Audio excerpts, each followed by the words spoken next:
All right. Well, lizard would be a good pet, right? Which lizard would be a good pet for me? Now, once again, if you're asking that question, you're probably new to this thing. So we're not going to cover advanced lizards. So we got people watching and like, oh, I've got an Argus monitor, I've got a tree monitor, I've got a really cool specific needs. You're probably an advanced herper, okay? Yeah, you're keeping advanced creatures. So this is for everyone who's going, hey, I want to get my son a lizard for his birthday, or maybe hey, I want to talk my mom into one, or my mom said I could get a lizard if it's a good one for me. So the question is, which one, right? Well, we're going to talk about a couple of my favorite entry level lizards. Now, I do have to say that the one that would probably not fit into that is going to be something like this, okay? Anything that when you touch it has a big mouth and tries to bite your face off is probably not a good lizard to start with. Yeah, so this lizard might be a little on the pretty side and the pretty bitey side. Look over there, don't try and eat me. And there we go, maybe. This lizard, by the way, is a Cuban night anole. So anoles are a pretty good first lizard. A lot of people start with anoles, but this guy here is not your beginner anole. Yeah, that big mouth, that means that he can definitely bite. And I don't know if you can see just right, but there's actually a bunch of little tiny teeth right in there. That looks like little saw blades maybe. Yeah, and he can bite down pretty hard. So if this guy gets a hold of you, yeah, you keep wanting me to show you, but we're not going to today, right? Yeah. So yeah, he's kind of a cool lizard, a pretty lizard. He eats a lot of crickets, which is something we're going to talk about as well as a beginner, because he has a lot of special needs and he has a very big appetite for fingers, and that doesn't work well. So let's look at some lizards that we could use as a good lizard. Now, there's a few ways you can go with this. There are things like anoles. Anoles are lizards that they, like most lizards, have to have ultraviolet light.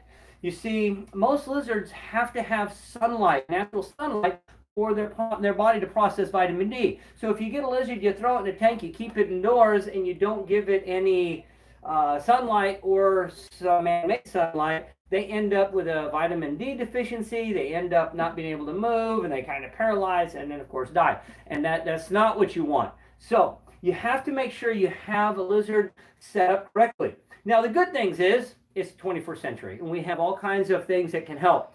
One of those things is lighting. Lighting is one of the biggest things. So this is something to keep in mind depending on which lizard you want.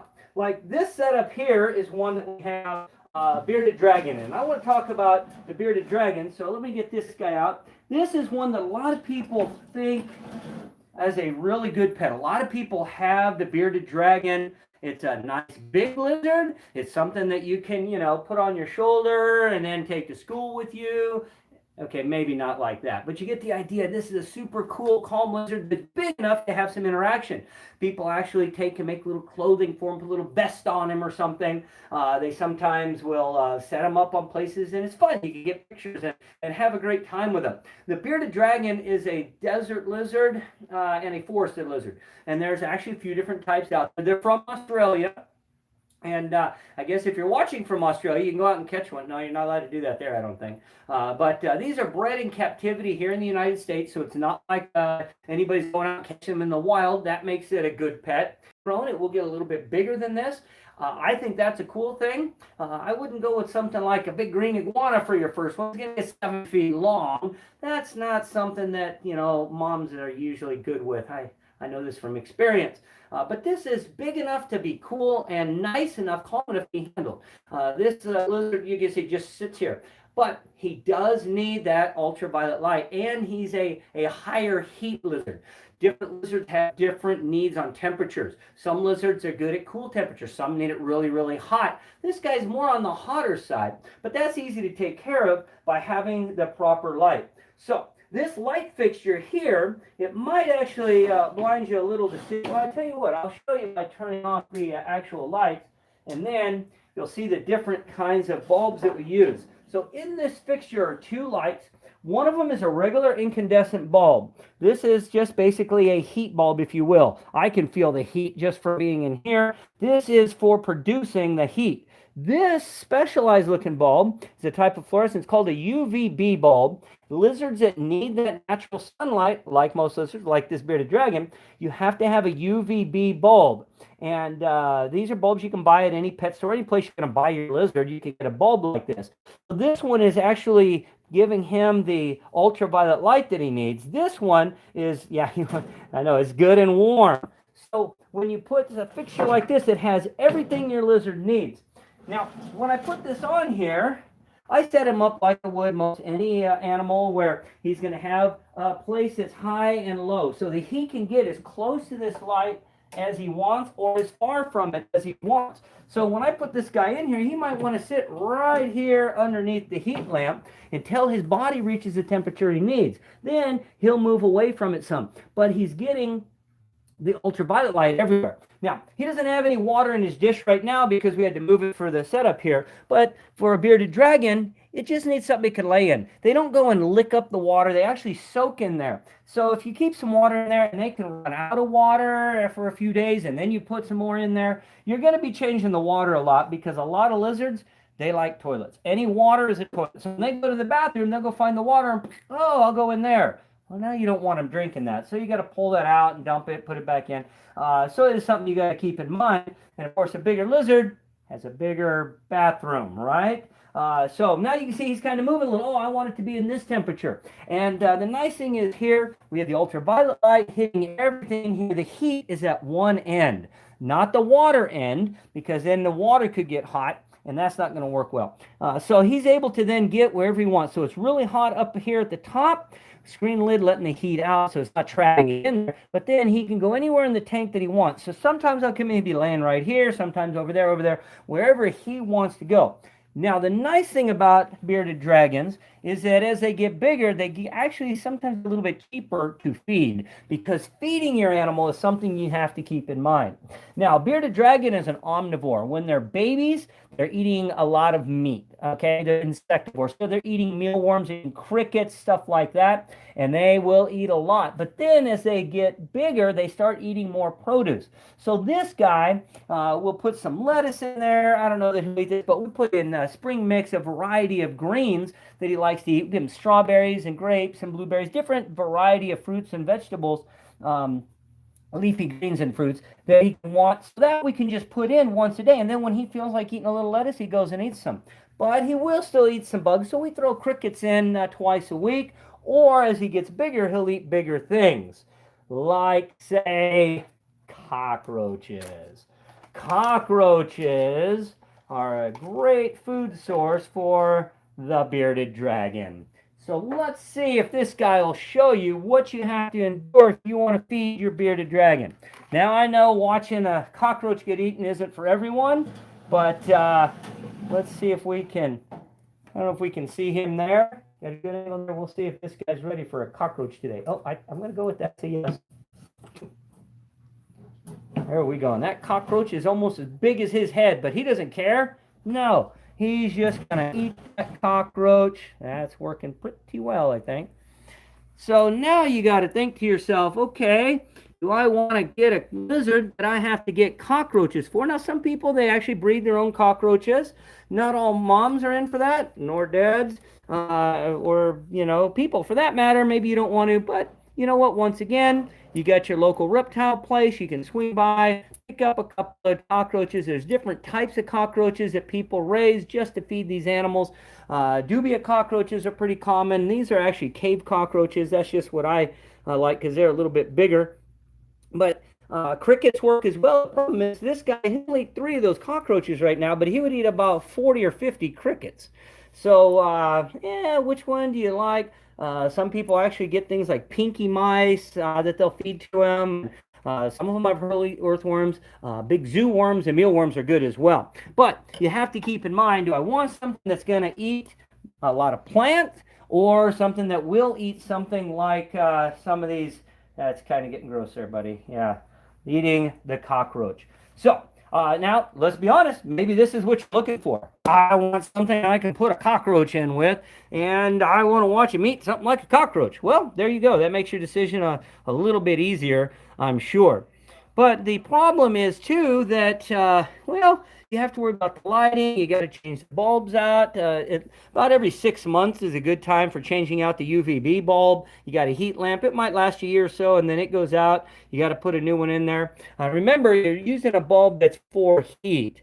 You don't want a real high heat one, but you don't want like an LED that doesn't produce heat. So there's advantages and disadvantages. It all depends on exactly what it is that you want. But with that being said, there's other options as well. In fact, we'll let this guy finish his little cockroach there. And I want to go ahead and talk about one of my other favorites that's good for a beginning lizard. And that is this cute guy here. This is a type of gecko. And this gecko is from Africa. And it's called a leopard gecko. And this guy's kind of leopardish, right? That looks leopardy. Yeah, that's right. But hey, some of them have more spots than others. I just think it's a beautiful lizard. It's a very nice lizard. It's a lizard that you can find in the pet trade. People breed them all the time. And just look at that gorgeous lizard. Once again, big enough that you're not going to, barely grab onto something, have his tail break off. That can happen with most lizards. Even bearded dragons can lose their tails. Geckos a little bit more so. They do store their food in there, so we've got a nice fat tail going there.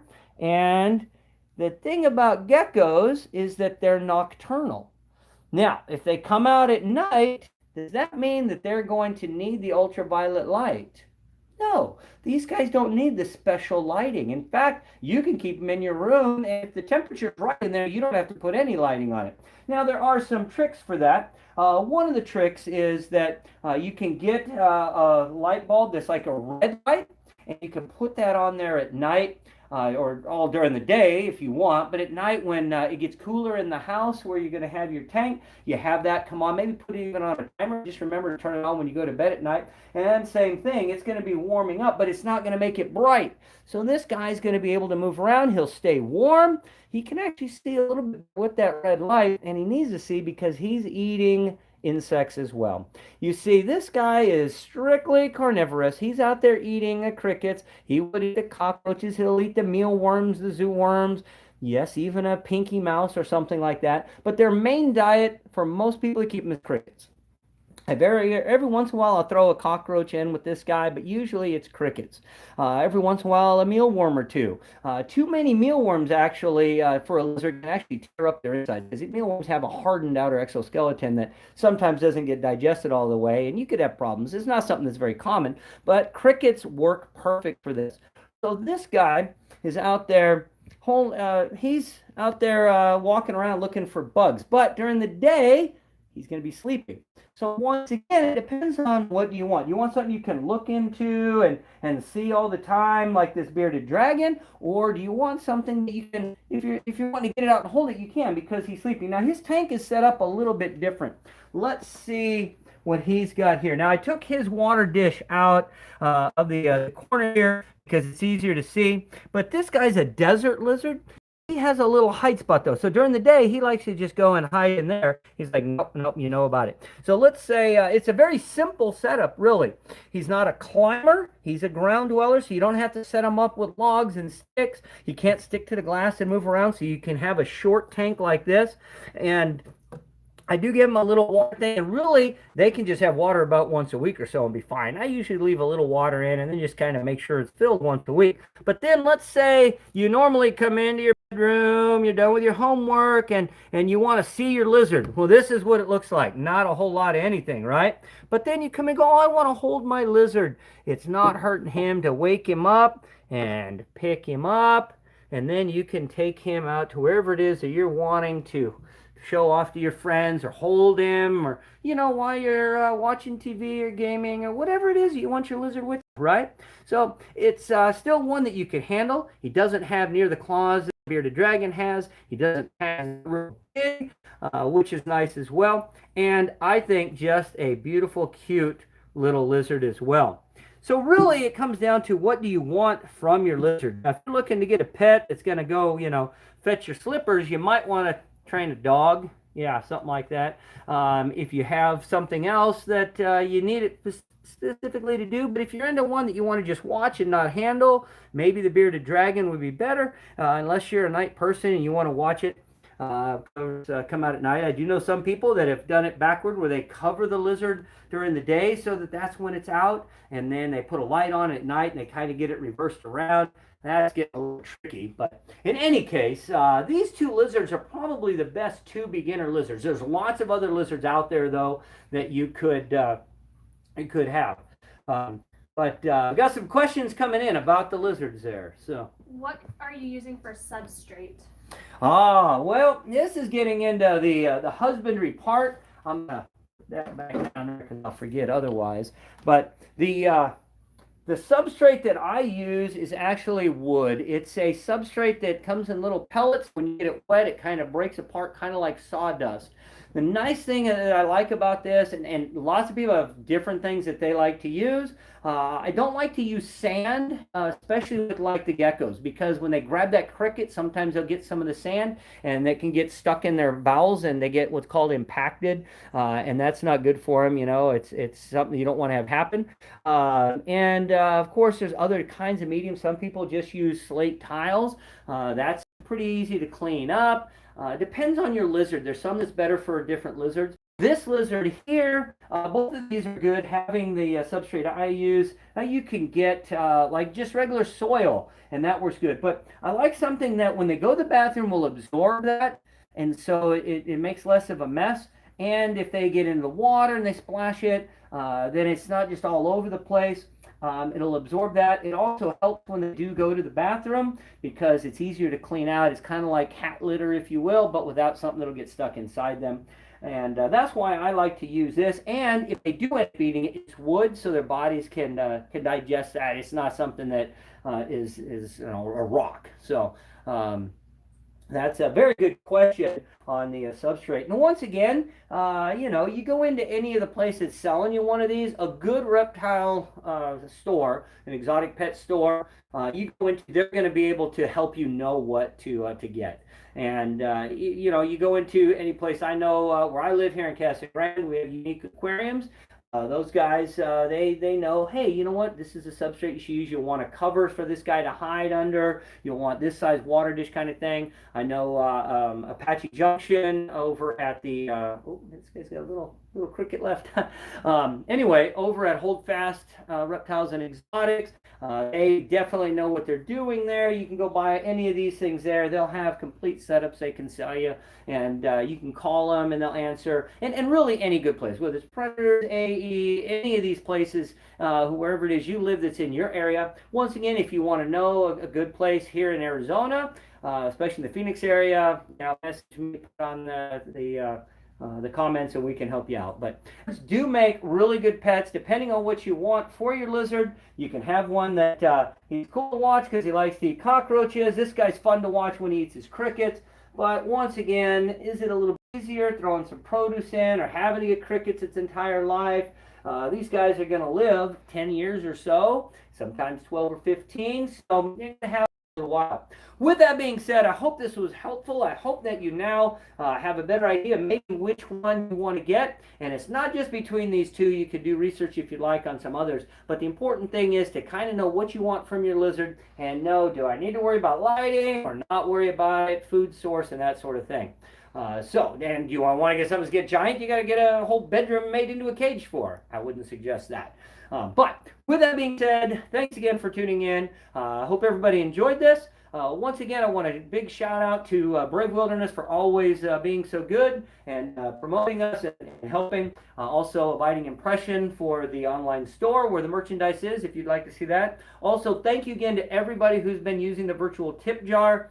I cannot say thank you enough. You probably have no idea how important that is to help all this going during this time. Now that things are starting to change, maybe sometime in the next year we can do a live show and you all can show up and see a variety of these.